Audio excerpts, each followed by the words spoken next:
¿De dónde son los celtas? A menudo las personas solemos asociar a los celtas a determinados lugares. Seguramente muchos de vosotros ubiquen a los celtas en Irlanda y en las llamadas naciones celtas.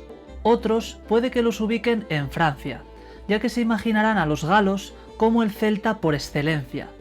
Y puede que a algunos, por cercanía, les vengan a la cabeza también los celtas de aquí, es decir, aquellos que habitaban la península ibérica. Pero entre tantos celtas, lugares y épocas, ¿dónde está la cuna de su civilización? ¿De dónde provienen esos primeros celtas? Y bajo esta misma premisa, ¿qué podemos considerar como celta? Créeme si te digo que te va a quedar claro de dónde son los verdaderos celtas que dieron lugar a los que hoy conocemos gracias a las fuentes clásicas. ¡Arrancamos!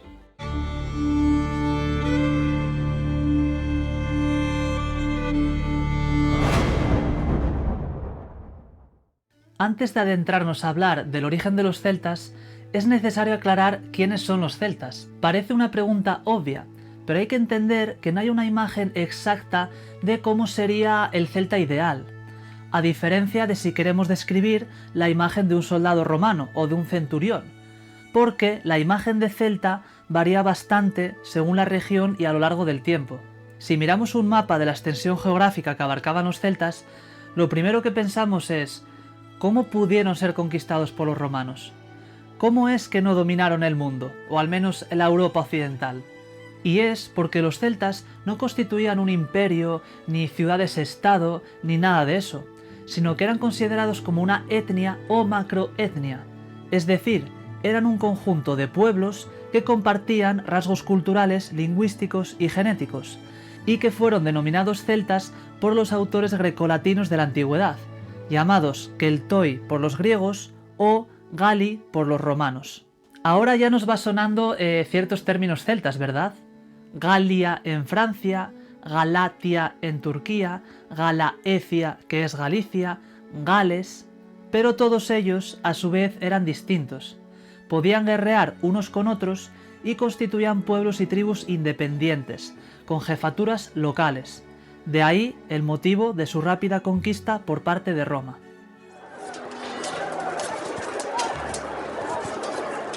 Sin embargo, como ya dije, todos ellos comparten rasgos en común para ser considerados celtas. Y eso tiene que venir de algún lado y haberse expandido, ¿verdad? Pues bien, vamos con las teorías. Los celtas podríamos ubicarlos a modo genérico en la Edad del Hierro. Pues bien, el periodo de Hallstatt coincide con la primera edad del hierro, ¿vale? En torno al 800 hasta el 450 a.C. Y es comúnmente asociado a los pueblos protoceltas que acabaron dando lugar a los celtas que después entrarían en los relatos históricos. A este periodo se le llama Hallstatt, porque recibe el nombre de esta bella localidad situada en los Alpes austriacos, reconocida como Patrimonio de la Humanidad. A mediados del siglo XIX, importantes descubrimientos arqueológicos en forma de tumbas y restos de minas de sal dieron fama a este emplazamiento. La sal en la antigüedad era considerada como el oro blanco debido a su valor y sus múltiples utilidades, incluida sobre todo la conservación de los alimentos, y el comercio de la sal trajo prosperidad a la localidad de Hallstatt. Después se difundió desde su centro en Austria hasta otras partes de Europa, incluyendo Alemania, Francia, etc. Es una etapa de cambios que incluye la difusión de la metalurgia del hierro, surgen las primeras ciudades y el desarrollo ya de desigualdades sociales más marcadas, reflejadas en el registro funerario. Es decir, se empieza a jerarquizar mucho más la sociedad. Por ejemplo, en el asentamiento de Mont-la-Soie, en la región francesa de Borgoña, se descubrió la tumba de Vix, en la que una mujer fue enterrada con un carro, joyas y una enorme crátera de bronce. La tumba de Vix es uno de los enterramientos más ricos de la prehistoria europea, hasta tal punto de que su ocupante haya sido designada como una verdadera reina, que parece haber ostentado poderes políticos y sacerdotales. Durante este periodo se desarrollaron una serie de grandes asentamientos fortificados a modo de grandes ciudades denominados residencias principescas. Estos yacimientos, distribuidos desde Francia hasta República Checa, se desarrollan durante los siglos VI y V a.C. Uno de ellos, como ya expliqué, era Mont-la-Soie, pero de todas estas residencias principescas, el yacimiento mejor estudiado es el de Heuneburg, junto al río Danubio en Alemania. Este yacimiento tiene una parte superior denominada Acrópolis de unas 3 hectáreas fortificada con una muralla de adobe. Contiene una densa ocupación esta zona y probablemente viviría la élite aristócrata y las personas importantes de aquella sociedad. Otra zona, a los pies de la Acrópolis, denominada Ciudad Baja, también fortificada y cuya entrada principal estaba conformada por una monumental puerta de piedra. Más allá, se extendía un gran asentamiento de alrededor de 100 hectáreas que presentaban una ocupación menos densa, incluyendo algunas granjas. En total, se estima que alrededor de 5.000 personas podrían haber habitado Heuneburg a mediados del siglo V a.C., una cifra que sobrepasa la población de muchas colonias griegas y fenicias de aquel entonces. Bien, pese a la importancia de estas residencias principescas, su existencia fue relativamente efímera, ya que a finales del siglo V a.C. Empezarían a ser abandonadas, coincidiendo justo con la transición al periodo de Latène. Se abría así una nueva etapa en la que los celtas históricos entraron de pleno en los relatos de los autores clásicos. Es aquí donde comienzan los celtas de la cultura latén, descritos por los griegos y romanos. Hay que tener en cuenta que el periodo del que hemos hablado hasta ahora entraría dentro de la prehistoria, ya que los celtas no utilizaban la escritura, su lengua era hablada, se transmitía de forma oral. Lo que sabemos es gracias a estudios arqueológicos y de otro tipo. La historia no empieza hasta que entra la escritura. Concretamente, serían otros pueblos los que escribirían acerca de los celtas, ¿no? Un periodo que denominamos como protohistoria. Y no será hasta que los celtas entran en conflicto directo con griegos y romanos. Y en este sentido, son los celtas latenienses de la cultura latén los que conocemos en la historia, considerándose los celtas anteriores como protoceltas. Son igualmente celtas, pero anteriores a los descritos por los romanos. El periodo de Latén se llama así por el mismo motivo que el periodo anterior, debido a que la arqueología halló materiales importantes en un posible lugar de culto de un lago de Suiza que llevaba este nombre. Dado que tal complejo arqueológico, es decir, todos esos materiales, coincidían con los territorios galos, se asimiló la cultura latén a los galos, y abarcaría lo que sería la segunda edad del hierro hasta la romanización, es decir, desde el 450 a.C. hasta el 50 a.C. Los rasgos que caracterizan la cultura latén se expanden por el resto del continente, abarcando desde Anatolia hasta las Islas Británicas y la península ibérica. En este periodo, los poblados amurallados adquieren un protagonismo hasta tal punto de terminar asimilando la imagen de poblado celta, conocidos también como Opida, que ejercía como capital del territorio y bajo su administración se controlaban otros asentamientos y espacios de granjas y extensas aglomeraciones artesanales. Estos territorios, aunque a ojos de los romanos fuesen gobernados por monarquías, eran jefaturas más complejas. La comunidad otorgaba el poder a uno de sus miembros a título personal, debido a sus virtudes, entre las que destacaban las guerreras. Es decir, no era un título que se le daba de padre a hijo, sino que era un título que se ganaba. Una de las principales características de la cultura latén, y que nos permite seguir su rastro, son los denominados campos de urnas, ya que los celtas latenienses, a diferencia de otros celtas anteriores, tenían por costumbre la cremación de sus muertos, para después depositar sus cenizas en urnas. Por eso, muchas veces vas a oír hablar de la cultura latene como la cultura de los campos de urnas, donde también tenemos registros arqueológicos en la península ibérica, concretamente en la Celtiberia.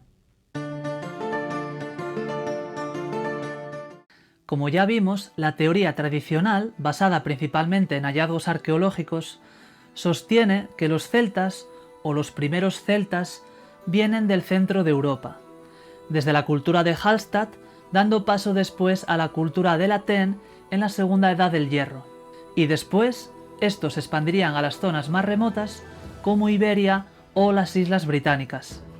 De todos modos, esta teoría presenta algunas lagunas y algunos autores sostienen que el mundo celta arranca en la Edad del Bronce y no en la Edad del Hierro. Entre ellos está la teoría de Barry Cunliffe, Celtic from the West, es decir, celtas desde el oeste, que sostiene que la cultura y lengua celta se originó en la costa atlántica, es decir, Gran Bretaña, la costa occidental de la Galia y partes de Iberia, especialmente las del norte y el occidente, y que después se expandieron al centro de Europa y con el tiempo se convirtieron en los celtas que hoy conocemos. Esta teoría sostiene que los primeros celtas se desplazan desde el occidente al oriente y no al revés. No es una teoría definitiva, pero sí tienen pruebas que la respaldan en varios campos, ¿no? Vamos ahora a explicarlas. Cuando decimos que los celtas de aquí se desplazaron hacia el centro de Europa en la Edad del Bronce, no quiere decir que los celtas de aquí del occidente, es decir, de Gran Bretaña, parte occidental de la Galia y partes de Iberia, fueran los mismos que los pueblos autóctonos que ya vivían aquí en el periodo megalítico, ¿no? Sino que se desarrollaron a partir de pueblos indoeuropeos de centro de Europa que se instalaron en estas tierras y tomaron contacto con la gente que ya vivía aquí, pero estamos diciendo que lo celta se desarrolla una vez que esos pueblos llegan aquí, a esta zona, ¿vale? Todo esto anterior al periodo de Hallstatt, y que una vez que lo celta se desarrolla aquí, pasaría a desplazarse desde el occidente a Centro Europa. Algunos de los argumentos que sostienen esta teoría son, por un lado, la lingüística. Los topónimos celtas más concentrados se encuentran precisamente en el área occidental, sobre todo en Gran Bretaña e Irlanda. Hasta ahí es lógico porque su lengua es donde se mantuvo más tiempo debido a que fue la zona menos romanizada. Pero claro, si nos paramos a pensar, la teoría clásica sostiene que Gran Bretaña, lo mismo que puede pasar con el noroeste y suroeste de Iberia, fue invadida en algún momento de la Edad del Hierro de forma tardía, es decir, unos pocos cientos de años antes de la llegada de los romanos. Si hubiera sido así, y los celtas hubieran invadido esta zona poco antes de la romanización, ¿reemplazarían todos los topónimos autóctonos en ese corto intervalo de tiempo? ¿Y que de repente todo lo de allí, ya de la noche a la mañana, sea celta? ¿Y si fuera así, no veríamos restos arqueológicos de dicha invasión? En la arqueología no se ve tal transición de una invasión celta tardía en Gran Bretaña hasta la llegada de los romanos. Obviamente evolucionaron y comerciaron, pero no hubo ningún cambio brusco, solamente hubo continuidad. De hecho, si los celtas llegaron tan tarde a Gran Bretaña y a algunas partes de Iberia, ¿por qué el tartesio es una lengua celta con inscripciones que datan del 700 a.C.? Es decir, antes incluso de la cultura ateniense. Por otro lado, hay un aspecto claramente diferenciador en Gran Bretaña, Irlanda y el noroeste de la península, respecto a la cultura ateniense, y son las casas redondas, la denominada cultura castreña. Estos pueblos empezaron a construir estas casas redondas en la Edad del Bronce, y sabemos que los pueblos megalíticos autóctonos de estas zonas no construían casas redondas. Los romanos cuentan de Iberia que cuanto más al norte, siguen siendo similares a los galos, pero de una forma más rústica, ¿no? Son más arcaicos. En el pasado, la arqueología ha intentado defender el modelo de Hallstatt explicando una invasión celta tardía en la costa atlántica europea. Sin embargo, hallazgos más recientes parecen contradecir esto, puesto que los modelos más antiguos de las espadas Hallstatt se basaron en ejemplos fabricados en bronce en Gran Bretaña anteriormente, ¿vale? Es decir, en Gran Bretaña había ese modelo de espada en bronce que después en Hallstatt lo construirían de hierro. Por tanto, vemos que la influencia celta se mueve de oeste a este. Finalmente, las fuentes clásicas afirman que el hogar de los druidas estaba en Gran Bretaña, y que los druidas galos y de otras regiones viajaban a Gran Bretaña para formarse. No tiene mucho sentido una invasión celta tardía a Gran Bretaña y que luego el centro espiritual del druidismo se localice precisamente allí. Uno podría pensar, bueno, quizás los druidas no eran celtas, ¿no?, sino que formaban parte de los pueblos autóctonos que ya vivían en Gran Bretaña desde el megalítico, y que los celtas simplemente aceptaron y adoptaron a los druidas. Pero esta hipótesis no tiene mucho sentido, ¿verdad? Siendo conquistados por una invasión celta tardía, ¿creéis que van a poner los celtas a los druidas en un pedestal dentro de su sociedad? ¿Y que después estos druidas se expandirían por el resto de los territorios celtas? Todo refuta a que los druidas sí fueron originalmente celtas. Y estos ya estaban presentes allí desde la Edad del Bronce, mucho antes de que la cultura ateniense se expandiera por Europa. Esto llega a plantear la hipótesis de que el sustrato celta arranca en la Edad del Bronce, entre el segundo y el tercer milenio antes de Cristo, y que todo lo que acontece a Hallstatt y Latene es posterior, que se desarrollaría en el primer milenio antes de Cristo, en la Edad del Hierro. Sin embargo, es verdad que todavía queda precisar, ¿no?, y eso será tarea del futuro, precisar en qué momento podemos distinguir indoeuropeo de celta. Si te ha gustado el vídeo, no te vayas, porque la próxima semana subiré un vídeo que te va a gustar más todavía, porque va a tratar del origen de los celtas, pero ya no a modo genérico, sino el origen de los celtas de aquí, es decir, de la península ibérica.